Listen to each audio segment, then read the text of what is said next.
Tonight, major new developments in the city's fight to clear the homeless camp near I-90. A formal agreement was reached this morning between the city of Spokane and Jules Helping Hands. The city will not unlawfully shut down Camp Hope. This announcement came this morning in federal court after months of back and forth between the two parties. KXLY's Jordan Smith was in the courtroom this morning and shows us what we can expect moving forward. Jordan. Well, Aaron, this agreement happened months after Jules Helping Hands filed a federal lawsuit against the city of Spokane on behalf of those living at Camp Hope, claiming that the city's efforts to clear the camp were unconstitutional.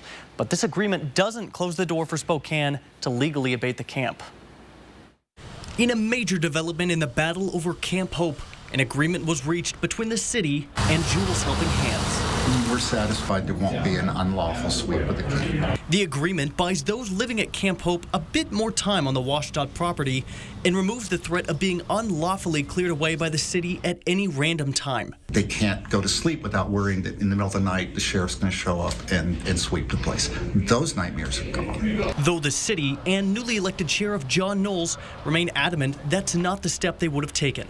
This agreement was reached months after a federal lawsuit was filed against the city by Jules Helping Hands, who claimed the city's approach towards the camp was unconstitutional, filing a restraining order in the process. That restraining order put a pause on the city's ability to formally conduct their nuisance abatement process, which could allow them to legally clear Camp Hope. The agreement today altered that restraining order, opening the door for the city to begin that abatement process should they choose to do so. So the question is, what happens next?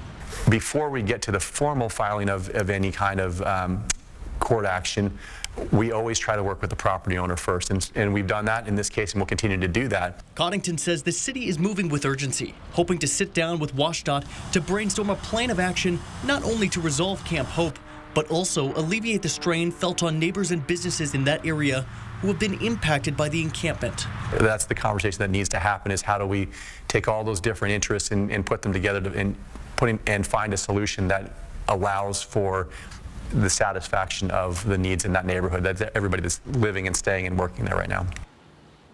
And the city says it is reaching out to the property owners to try to get a solution going. And both parties do admit today that the end goal is to clear Camp Hope and find stable housing for those that are there. And we'll keep you updated on those solutions that are presented as those discussions take place. Aaron?